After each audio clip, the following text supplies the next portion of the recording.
Good morning student. आज हम बात करेंगे आपकी संकुलन क्षमता के बारे में। इसको इंग्लिश में आप पैकिंग एफिशिएंसी भी कहते हैं।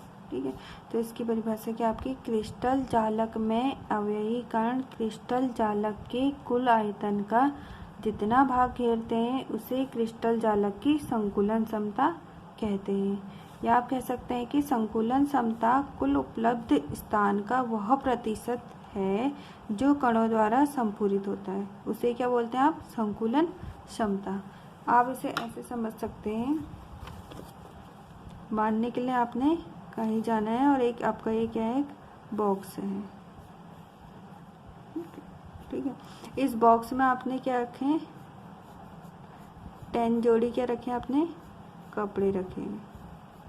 ठीक है, अब इस 10 जोड़ी आपने क्या कर रखे हैं, इसमें कपड़े रखे हैं। ठीक है, अब इस जो खाली स्पेस है इसका जो वॉल्यूम होगा, ठीक है, उसी को हम क्या बोलेंगे, इसकी पैकिंग एफिशिएंसी बोलेंगे। तो आप कैसे निकालोगे इसकी पैकिंग एफिशिएंसी, 10 क्लॉथ का वॉल्यूम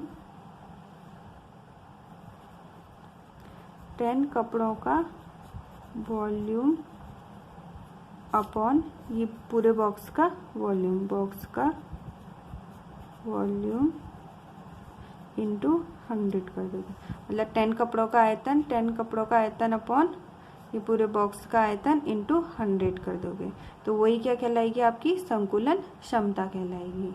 ठीक है, अब क्यूब के केस में कैसे करोगे आप, ये आपका एक क्यूब है।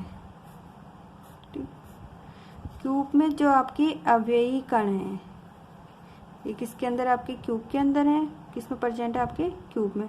तो अवयवी कणों का आयतन, अगर हमें क्यूब की पैकिंग एफिशिएंसी निकालनी है घनी क्यूब की, तो अवयवी कणों का आयतन अपॉन घन का आयतन हो जाएगा आपका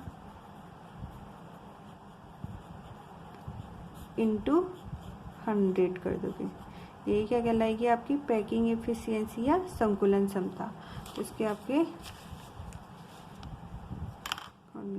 संकुलन क्षमता इक्वल टू आपका अवयवी कणों का आयतन अपॉन एकक कोष्टिका का आयतन इंटू 100। या संकुलन क्षमता अवयवी कणों की संख्या इंटू एक कण का आयतन अपॉन एकक कोष्टिका का आयतन इंटू 100 कर दोगे। संकुलन क्षमता इक्वल टू फॉर्मूला हो जाएगा आपका Z into 4/3 pi r cube upon a का क्यूब इंटू 100। जो आपका 4/3 पाई r क्यूब है, ये आपका क्या है, जो आपको ये एटम है, ये एज हम क्या मानेंगे, स्फीयर मानेंगे। आपका क्या मानेंगे, एज अ स्फीयर मानोगे, गोले का गोला मानेंगे इसे। ठीक है, तो गोले का आयतन कितना होता है आपका 4/3 पाई r क्यूब होता है, और a क्यूब क्या हो जाएगा आपका घन का आयतन हो जाएगा इंटू 100 कर देंगे। जो Z है आपकी, ये टोटल परमाणुओं की संख्या हो जाएगी, ये आपकी टोटल परमाणु की संख्या हो जाएगी। तो हम सबसे पहले बात करते हैं आपके SCP और CCP संरचनाओं की संकुलन क्षमता। इसकी हमें क्या करनी है, SCCP को आप क्या बोल सकते हो, FCC भी बोलते हैं। ठीक है, तो इसमें हमने इसकी क्या निकालनी है, आपकी संकुलन क्षमता निकालनी। SCP और CCP दोनों की संकुलन क्षमता क्या होती है, आपकी बराबर होती है, तो इसलिए हम इन दोनों का एक साथ निकालेंगे। ठीक है, ये मैंने एक क्यूब बनाया है, क्यूब का क्या लिया हमने, एक फलक लिया है आपका। ठीक है, ये हमने एक फलक ले लिया है आपका, ये आपकी इसकी साइड हमने A मान ली, इसको भी आप क्या करोगे, A मान लोगे, तो ये आपका एक ट्रायंगल बन गया है। तो ट्रायंगल ABC ले लोगे, ये आपके क्या बन जाएगा, कौन बन जाएगा, तो AC का स्क्वायर इक्वल टू क्या हो जाएगा आपका AB का स्क्वायर, पाइथागोरस थ्योरम लग जाएगी इसमें, प्लस BC का स्क्वायर हो जाएगा। तो AB कितना है आपका, A का स्क्वायर प्लस BC कितना आपका, A का स्क्वायर हो जाएगा। इसको आप ऐसे रहने देंगे, AC का स्क्वायर, AC का स्क्वायर इक्वल टू हो जाएगा 2A का स्क्वायर हो जाएगा। अब आप स्क्वायर हटाओगे तो AC इक्वल टू कितना आ जाएगा आपका, √2 8 हो गया। यहाँ से आपका AC निकल गया है। अब क्या करोगे आप, हमने त्रिज्या R मानी है, ठीक है। तो ये कितना हो जाएगा आपसे यहाँ से यहाँ तक की त्रिज्या इसकी R, ये आपका पूरा सर्कल है, यहाँ से R, ये भी कितना हो जाएगा आपका R, और ये भी कितना हो जाएगा R।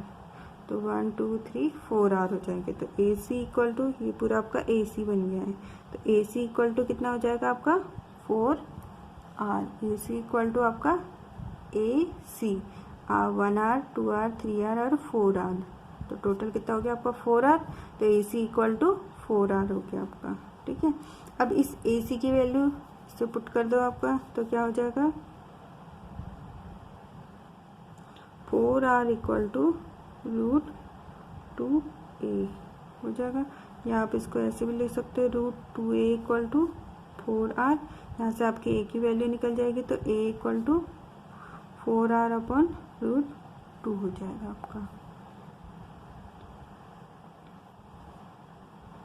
2 हो जाएगा। अब क्या हो जाएगा आपका A इक्वल टू आ जाएगा आपका 2√2 आ जाएगा। यहाँ से आपकी A की वैल्यू निकल गई है। अब हमें क्या निकालनी है, इसकी पैकिंग एफिशिएंसी निकालनी है। तो पैकिंग एफिशिएंसी का हमने फॉर्मूला पढ़ा था Z into 4/3 pi R³ upon volume of the घन। घन का आयतन कितना होता है आपका A³ इंटू 100। Z की वैल्यू कितनी हो जाएगी, FCC के लिए आती है आपकी Z की वैल्यू 4। तो 4 into 4/3 pi R³ upon A³ A की वैल्यू कितनी आई थी हमारी 2√2R। तो इसकी जगह पर आप रख दो 2√2R का क्यूब हो जाएगा इंटू 100। अब इसको सॉल्व कर लो। 4 4 जा 16 upon 3 into pi R³ upon 2 2 जा 4 4 2 जा 8 8 जा 16, यहाँ पे भी आ जाएगा आपका 16√2R³ इंटू 100 हो जाएगा, ठीक है।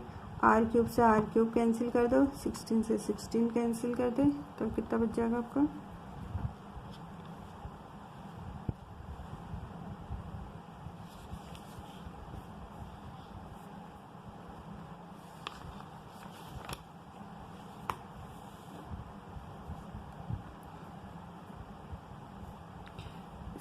यहीं पे कर देती हूँ मैं, ठीक है। कितना हो गया 16 से 16 कैंसिल हो गया, तो ऊपर क्या बचा आपका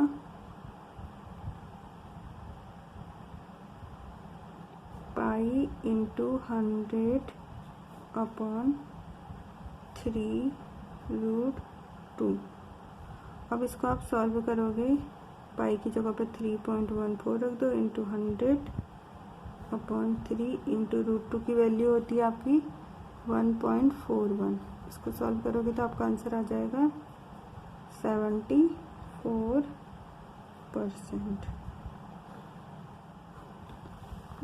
तो SCP और CCP में आपकी क्या होती है, संकुलन क्षमता कितनी आती है, आपकी पैकिंग एफिशिएंसी 74% आती है।